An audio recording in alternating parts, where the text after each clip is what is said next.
सबको दिल से नमस्ते। आज मैंने सोचा कि इस टॉपिक के बारे में बात करें कि असली वकील की पहचान क्या होती है और अच्छे या बुरे वकील में कैसे एक आम इंसान डिफ्रेंशिएट कर सकता है, पता कर सकता है कि अच्छा कौन है, बुरा कौन है, कौन हमारे पर्टिकुलर केस में काम आ सकता है या नहीं आ सकता। तो इस पर कुछ पॉइंट्स बताऊंगा। सारे पॉइंट्स ज़रूरी होंगे, उनको सोचोगे, समझोगे, अप्लाई करोगे तो कोई नुकसान नहीं होगा, और नहीं तो बाकी मर्जी है आप लोगों की। दुनिया में अच्छे बुरे सब तरीके के इंसान मिलते हैं, पर हर किसी की कोशिश होती है उसे ज़िंदगी की किसी भी मोड़ पर कोई गलत या बुरा इंसान ना मिले। जैसे ही कुछ डॉक्टर्स अच्छा काम करते हैं और कुछ छोटा जाओ डॉक्टर्स भी होते हैं तो पता नहीं कौन सी डिग्री कहाँ से लेकर आते हैं और एक छोटी दुकान खोल के बस अपना चलाने लग जाते हैं। ऐसे ही कुछ वकील भी होते हैं जो कुछ तो अच्छी जगह से पढ़कर ज़िंदगी भर देश के जुडिशल सिस्टम में आम आदमी के बेटरमेंट में कंट्रीब्यूट करते हैं। और दूसरी तरफ कुछ ऐसे वकील भी होते हैं जिनका कॉलेज का यूनिवर्सिटी कुछ नाम का पता है नहीं, एग्ज़ाम फॉर्मेलिटी के देकर आते हैं नहीं आते कुछ पता नहीं है, बाहर एग्ज़ाम देते हैं नहीं देते और बस ऐसे ही अंधाधुन वकील साहब बन जाते हैं इस देश में। अब लोग सोचेंगे ये असली है कि नकली वकील होता क्या भाई। तो भाई थोड़ी सी रिसर्च मैंने करी है, थोड़ी सी आप लोग भी करो। गूगल पे कुछ भी ढूंढ सकते हो, जियो जिंदाबाद, अनलिमिटेड डाटा होता है सबके पास। तो अकॉर्डिंग टू विकीपीडिया इंडिया में करीब 500 से ज़्यादा ऐसे कॉलेजेस एंड फैकल्टीज़ हैं जो लॉ कोर्सेज ऑफर करते हैं। और इस 500 जो फिगर है इसमें गवर्नमेंट और प्राइवेट कॉलेजेस दोनों इंक्लूडेड हैं। और इन 500 कॉलेजेस को परमानेंट या प्रोविजनल एफिलिएशन या रिकॉग्निशन बीसीआई देता है। बीसीआई बोले तो बार काउंसिल ऑफ इंडिया, उसकी पावर है इन कॉलेजेस और यूनिवर्सिटीज़ को एफिलिएशन देने की। और इन लॉ कॉलेजेस को एफिलिएशन या रिकग्निशन किस बेसिस पर बीसीआई देती है ये तो वही जाने। जैसे कि हाथ की 5 उंगलियां एक समान नहीं होती, उसी तरह मुझे ही लगता है कि इन 500 लॉ कॉलेज में पढ़ाई और ज्ञान का लेवल एक जैसा होएगा। I don't think so man. तो इसका रिजल्ट यही है कि जिस तरह इस देश में डॉक्टर और इंजीनियर डिग्री लेकर अपनी नौकरी लेकर घूमते हैं कि नौकरी मिल जाए, मिले ना मिले, उसी तरह हर साल ये लॉ की डिग्री लेके भी 60,000 से लेके 70,000 लॉ ग्रेजुएट्स हमारे देश में ऐड होते रहते हैं हर साल। एक रिपोर्ट है business today.in की, उस स्टडी के according at this point of time in our country there are 20 lakhs lawyer 20 lakhs lawyers in our country. 20 lakh वकील हैं हमारे देश में, जिनमें से 10% वकीलों के पास ना कोई काम है और ना ही केस है। और इस अनएम्प्लॉयमेंट की यही वजह है कि हर गहरे गहरे कॉलेज को एफिलिएशन मिल जाती है इजीली। खैर इसमें ज़्यादा डिटेल में नहीं जाऊँगा क्योंकि करप्शन और नेपोटिज्म सब जगह है, इस फील्ड में भी होगा। इन दोनों पर किसी और दिन बात करेंगे। मेरी तो पर्सनल थिंकिंग ये है, करप्शन से इस देश में रहकर ना कोई आम आदमी लड़ सकता है और ना ही लड़ने की ज़रूरत है। अपने काम से काम रखो, अपना काम करते जाओ, कुछ ना कुछ ज़िंदगी में अच्छा हो ही जाएगा। Moving on to the topic. किसी इंसान को अगर कोई दिक्कत आ जाए, उसे किसी पर केस डालना पड़ जाए या उस पर कोई और सच्चा झूठा केस डाल दे, तो कोर्ट में खुद को रिप्रेजेंट करने के लिए एक और अच्छे वकील की जरूरत पड़ती है हर इंसान को। किसी भी वकील को कांटेक्ट करने से पहले अगर आप एक छोटा सा गूगल पे सर्च कर लें कि इंडिया के टॉप 10 या 20 या 50 लॉ कॉलेजेस कौन से हैं, तो उन लॉ कॉलेजेस की जो आप लिस्ट निकालोगे उससे आपको आइडिया हो जाएगा कि कौन से टॉप के 10, 20 या 50 लॉ कॉलेजेस हैं या यूनिवर्सिटीज़ हैं जो एफिशिएंट और गुड एडवोकेट्स प्रोड्यूस करते हैं एनुअली। मेरे एग्जांपल है, मेरा खुद का कॉलेज 1924 का है। कौन सा है गेस करो, नाम ही है, वन ऑफ द ओल्डेस्ट है और है रियल है, इसलिए भी वीडियो बना रहा हूँ। अपने को डर है नहीं कोई असली नकली डिग्री का, अपने पास तो एक सर्टिफिकेट असली है। इसके बाद खैर इसके बाद अब जिस वकील को अपना केस देना चाहते हैं उस वकील से उसकी एजुकेशन क्वालिफिकेशन की डिटेल्स भी ले सकते हैं। आप उस वकील से पुराने केस भी लेकर देख सकते हैं। जो पुराने केसेस वकील साहब ने लड़े हैं, जीते हैं, वो केसेस जो आपके केस से सिमिलर हो। और आप ये भी देख सकते हैं कि इन वकील साहब ने अपने पास्ट में कितने ऐसे केसेस जीते हैं। भाई, जैसा आपका केस है, अगर वैसे केसेस वकील साहब ने लड़े हैं, जीते हैं, तभी तो ऐसे वकील साहब को अपना केस देने का फ़ायदा है।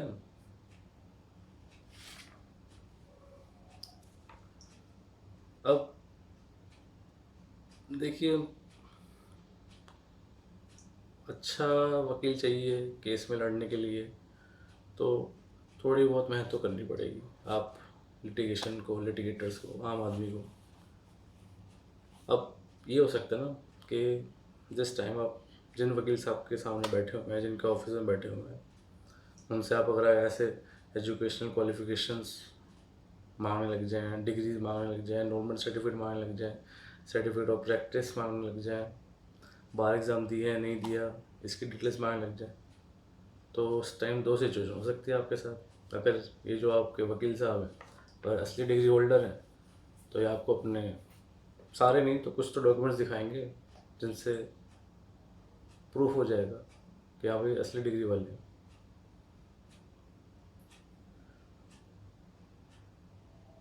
और अगर इन्होंने अपने सारे डॉक्यूमेंट्स दिखा दिया आपको जिनसे क्लियर हो ही गया कि हाँ भाई असली डिग्री वाले हैं, तो ऐसे वकील को अपना केस देने में क्या दिक्कत है आपको? भाई, जिस वकील के पास असली डॉक्यूमेंट्स हैं, असली डिग्री हैं, एवरीथिंग इज़ असली, एवरीथिंग इज़ प्रोडक्टिव,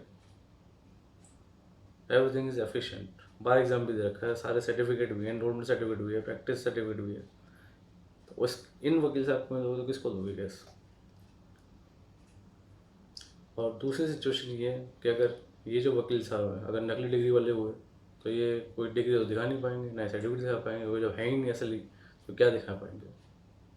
और अगर ऐसे आप मांगोगे तो हो सकता है भाई ये जो नकली वकील साहब हैं आपके साथ गाली गलौज भी करने लग जाए, मारपीट भी करने लग जाए। तो ये जो कुछ भी आप अपने सो कॉल्ड वकील साहब से डिटेल्स मांगो कि हाँ जी सर, अपनी क्वालिफिकेशन का प्रूफ अगर देना चाहें, दिखाना चाहें, तो थोड़ा संभल के, थोड़ा कायदे से, थोड़ा इज्जत से पूछना, मांगना, ताकि आप पर कोई दिक्कत ना हो। और देखो, इसमें मांगना या पूछने कोई बुरी बात है नहीं। आप खुद सोच के देखिए, दो एग्जांपल है। एक वो लॉ स्टूडेंट है जिसने 3 साल LLB करी है ग्रेजुएशन के बाद, या 5 साल BLLB करी है, BCom LLB करी है 12वीं के बाद।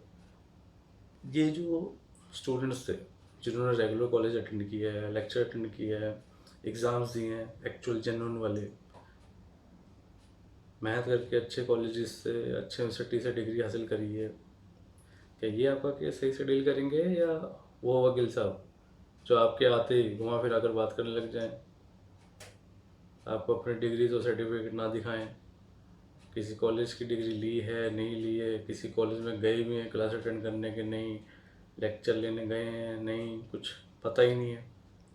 एक ऐसा वकील जिसने लॉ ध्यान से पढ़ा ही नहीं है, किसी कॉलेज में कदम रखा ही नहीं है, तो ऐसे वकील कोर्ट में कदम रखकर आपके केस में क्या फ़ायदा देगा आपको? क्या कर लेगा आपके लिए? कुछ सोचो। कॉमन सेंस है, लॉ की तो मैं कोई बात कर ही नहीं रहा, लॉ की बात तो आगे करेंगे आगे वीडियो में। इसमें कॉमन सेंस की बात है, समझ लेंगे तो अपनाना, नहीं तो चल ही रहे।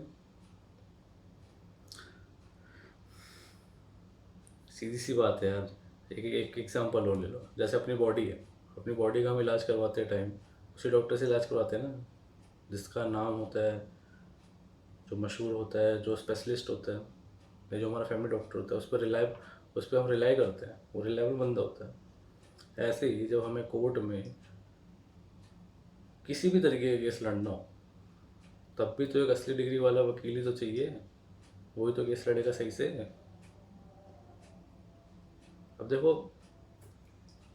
एक आम आदमी मशहूर वकील तो हायर कर नहीं सकता, क्योंकि जितने भी हाई प्रोफाइल वाले मशहूर वकील हैं उनकी फ़ीस ज़्यादा होती है, अब वो तो हर कोई अफोर्ड कर नहीं सकता। कुछ नामी वकील हैं जो फ्री में भी काम करते हैं कुछ केसेस में, जो उनको सही लगते हैं, लेकिन सब में थोड़ी करते हैं।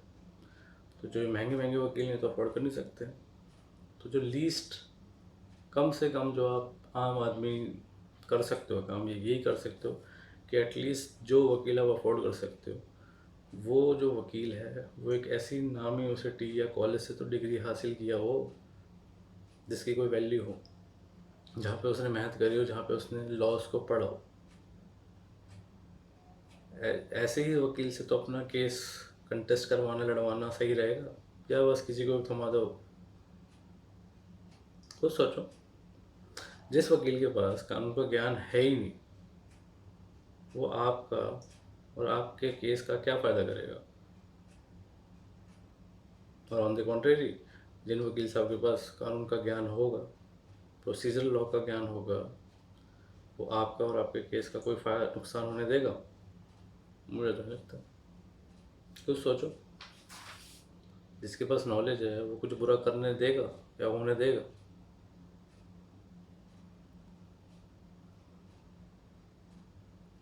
एक एग्जांपल और देना चाहूँगा कि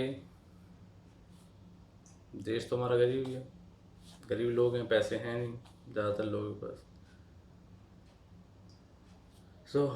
लोग उन वकीलों को भी अपने केस देते हैं जिनकी फ़ीस कम होती है, वही 200, 300, 400, 500 रुपये मिल जाए एक तारीख के, बस खुश हो जाते हैं। अब ऐसे वकीलों को तुम कितने की मर्जी दे जाओ, 500 रुपये, 300 रुपये, 400 रुपये, क्या जा रहा है? ना तुम्हारा कुछ जाएगा, ना वो वकील साहब कुछ जाएगा, बस तारीख में मिलो, 500 रुपये पकड़ा दो, बस होएगा, कुछ है नहीं। तो इस चीज़ का भी ध्यान रखो, ये कच्चा लालच मत करो। फीस लगती है तो लगो, लेकिन उस वकील को तो दो जो रिलायबल बंदा हो, रिलायबल वकील हो, जिसके पास डिग्री जेन्युइन हो, पढ़ाई जेन्युइन हो, प्रैक्टिस सर्टिफिकेट जेन्युइन हो, एनरोलमेंट सर्टिफिकेट जेन्युइन हो, जिसने बार एग्ज़ाम क्लियर किया हो। मुझे तो ये लगता है कि हर इंसान को अच्छा वकील, असली वकील ढूंढना चाहिए, तभी जुडिशल सिस्टम पे भी जो लोड है, इतने सारे केसेस पेंडिंग है पूरे देश में, सर्च कर सकते हो, करोड़ों में केस पेंडिंग है इंडिया में, डिस्ट्रिक्ट लेवल से लेकर सुप्रीम कोर्ट तक। टोटल 3-3.5 करोड़ केसेस पेंडिंग है। क्यों पेंडिंग है? जजेस तो लिमिटेड है, बट वकील्स अनलिमिटेड है। बट अनलिमिटेड है, वो एफिशिएंट भी हैं, इनएफिशिएंट भी हैं, असली भी हैं, नकली भी हैं। कैसे पता चलेगा? तो पता तभी चलेगा, ये जो नाम के वकील हैं, टाइम पास वाले वकील हैं, इनको एक्सक्लूड किया जाए सिस्टम से, और जो एक्चुअल वकील हैं उनको काम दिया जाए अपना, तभी तो भाई देश थोड़ा आगे बढ़ेगा। जब केसेस पेंडिंग, जो केस की पेंडेंसी है कम होएगी, तभी तो आगे चलेगा देश। कि नहीं कि केसेस पेंडिंग रखो और फाइलिंग पे फाइलिंग करते जाओ बस केस, और डिसीजन होएगा नहीं। ऑन एवरेज क्रिमिनल केस को इस देश में डिसाइड होने 5 साल लग जाते हैं, और एक सिविल केस को 10 साल लग जाते हैं। तो मुझे नहीं लगता इतना टाइम किसी के पास भी है इतना वेट करने का। हाँ, जो हाई प्रोफाइल केस होते हैं वो बात अलग है।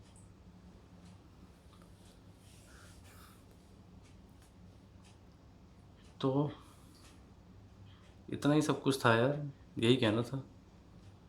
और एक बात का और ध्यान रखना, कुछ सिचुएशन ऐसी भी होती हैं कि एक वकील साहब आपको मिल सकते हैं, टकरा सकते हैं, जिनके पास डिग्री असली है, वो हो सकता है एक सीनियर वकील के पास काम भी कर रहे हो, लेकिन उनको आता ना हो, क्योंकि ध्यान दिया ही नहीं उन्होंने, बस टाइम पास के लिए कर रहे हैं, कोई इंटरेस्ट ही नहीं है। कुछ नहीं समझ आया तो एलएलबी कर ली, और बस पढ़े जा रहे हैं टाइम पास के लिए।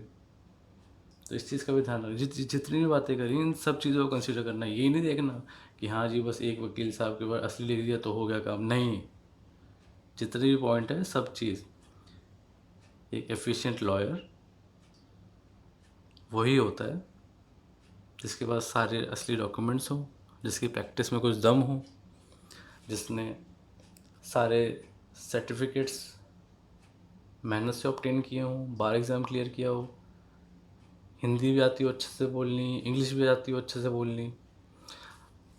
डिस्ट्रिक्ट कोर्ट में चलो हिंदी में बातचीत चलती है कोर्ट में, लेकिन जब हाई कोर्ट है, सुप्रीम कोर्ट है, और जो बैंक कोर्ट्स है, उसमें तो इंग्लिश होती है, इंग्लिश में एड्रेस करना पड़ता है। तो आप जिस वकील साहब के सामने बैठे हुए हो, अगर उन वकील साहब को इंग्लिश ही नहीं आती तो क्या करेंगे आपके लिए? मैं यहाँ प्रेफरेंस नहीं दे रहा कि इंग्लिश सुपीरियर है, हिंदी इन्फीरियर ना। आई लव हिंदी, बट जो हायर कोर्ट्स हैं, अपर कोर्ट्स हैं, हाई कोर्ट है, सुप्रीम कोर्ट है, इनमें जब बोलना ही पड़ेगा, एड्रेस ही करना पड़ेगा जस्टिस को, जज को इंग्लिश में, तो इंग्लिश आए तो फिर ज़रूरी होगी ना। जैसे हिंदी हमें सही बोलनी आनी चाहिए, ऐसे इंग्लिश भी बोलनी आनी चाहिए, तभी तो आपके केस को सही से रिप्रेजेंट कर सकेंगे आपके वकील। अब एक वकील को इंग्लिश आती ही नहीं तो वो आपके लिए क्या करेंगे हाई कोर्ट में, सुप्रीम कोर्ट में? या हर केस के लिए एक नया वकील ढूंढते रहोगे आप कि डिस्ट्रिक्ट कोर्ट के लिए ये वाले, हाई कोर्ट के लिए ये वाले, सुप्रीम कोर्ट के लिए ये वाले? केस तो कोई भी आ सकता है, कभी भी आ सकता है। तो इस चीज़ का भी ध्यान रखना। वीडियो इतनी है जो समझाना चाहता था मैं। आई होप मैं समझाने की कोशिश किया हो। कुछ समझ ना आया तो पूछ लेना नीचे कमेंट्स में लिख के। बट इससे ज़्यादा सिंपल लैंग्वेज तो हो नहीं पाएगी, और ज़्यादा मैं नेगेटिव बोल नहीं सकता, क्योंकि मैं भी इसी फील्ड से जुड़ा हूँ।